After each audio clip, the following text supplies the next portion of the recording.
اگه بدونید 30 دقیقه پیاده روی کردن چه تأثیری در بدن و ذهنتون میذاره، یک روز هم این کار رو کنسل نمی کنید. فیزیک و ژنتیک و هورمون‌های بدن ما برای تحرک داشتن طراحی شدن.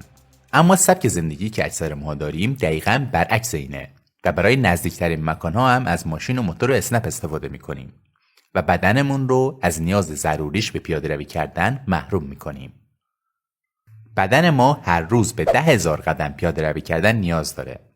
همونطور که بدن ما، جسم ما، اندامهای ما، مغز ما به غذا نیاز داره، به آب نیاز داره، به خواب نیاز داره، به اکسیژن نیاز داره، به قدم زدن و تحرک هم نیاز داره تا بتونه عملکردهای خودش رو به درستی انجام بده، خودش رو ریکاوری کنه، خودش رو ترمیم کنه، سیستم ایمنیش رو تقویت کنه. و اگه این کار رو از جسممون محروم کنیم، تنبلی کنیم و پیاده روی نکنیم و تحرک لازم رو نداشته باشیم، کم کم بیماری‌های مختلف سر و کله‌شون پیدا میشه و از زاویه‌های مختلف بدن ما رو تهدید میکنه. چون بی‌تحرکی با سیستم بدن ما ناسازگاره.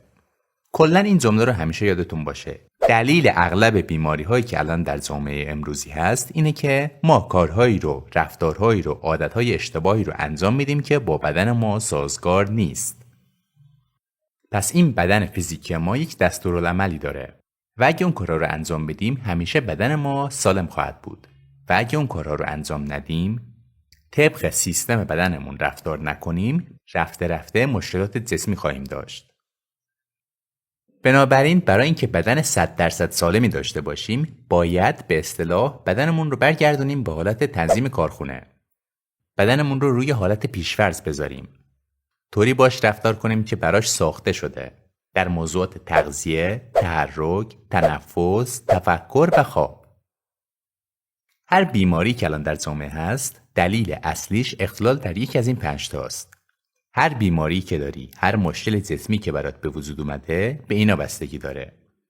تغذیت، تحرکت، تنفست، تفکرت و خوابت سازگار با سیستم بدنیت نیست. هر کدوم از اینا رو رعایت نکنی، بدنت دچار مشکل میشه. بعدن در ویدئوی دیگه هر کدوم از این موارد رو بیشتر بهتون توضیح میدم تا به سلامتی 100% برسید در تمام جنبه‌ها.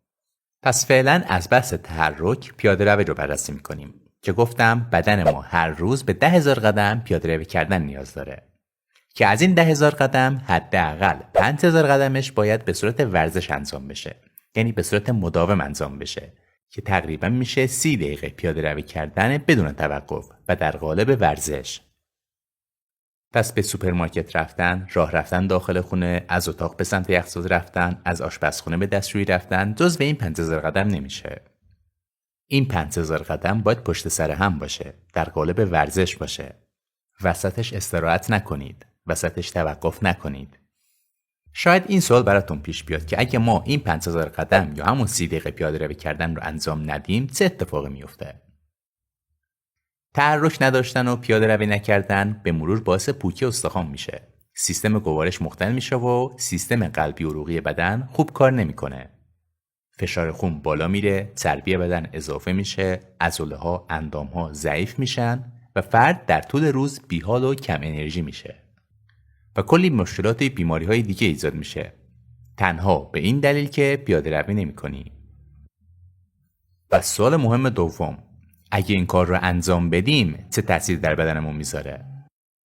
چیزی که میگم نتیجه آخرین تحقیقات علمی هست که روی 30 دقیقه پیاده روی کردن انجام شده و نتیجه به این صورته: 30 دقیقه پیاده روی کردن 91% از دیابت نوع 2 جلوگیری میکنه، خطر سکته مغزی رو 30% کاهش میده، 50% هم پیشگیری میکنه، مرگ و میرهای ناشی از سکته مغزی رو 60% کاهش میده، نارسایی قلبی رو 70% کاهش میده، کلسترول بد رو کاهش و کلسترول خوب رو افزایش میده، فشار خون رو 11% کاهش میده، سرطان سینه رو 60% کاهش میده، خطر ابتلا به سرطان روده رو 50% کاهش میده و سیستم ایمنی بدنتون رو به شدت افزایش میده.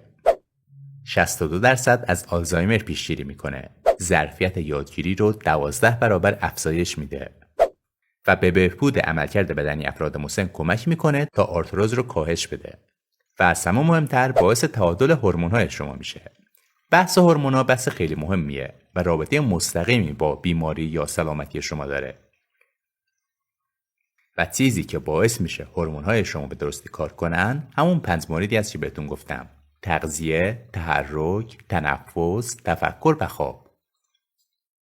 و اگه شما اصول این 5 مورد رو یاد بگیرید، هر مشکلی که بدنتون داره رو به راحتی، تاکید میکنم به راحتی، میتونید برطرف کنید. از ساقه و دیابت و فشار خون بگیر تا سایر بیماری‌های خود ایمنی، همشون 100% درمان میشن. چون چیزی که میگم روی هزاران نفر آزمایش شده و نتیجه داده. شما هم برای اینکه از سلامتی کامل برخوردار بشید و سلامتی خودتون رو در برابر بیماری‌ها تضمین کنید، باید اون 5 مورد رو رعایت بکنید. و اصلا کار پیچیده‌ای نیست. خیلی ساده است و همه میتونن انجامش بدن.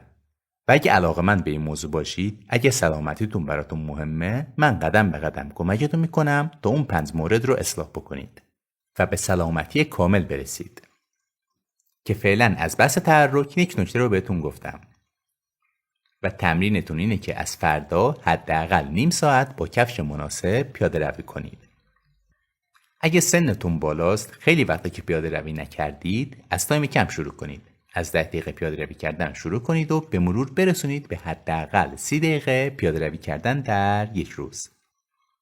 و اگه میخواید این 5 مورد رو کامل و با جزئیات یاد بگیرید، حتما تو قسمت کامنت برام بنویسید و اگه استقبال زیاد بود، ویدیوهاشو به ترتیب براتون ضبط بکنم. ممنون از همراهیتون.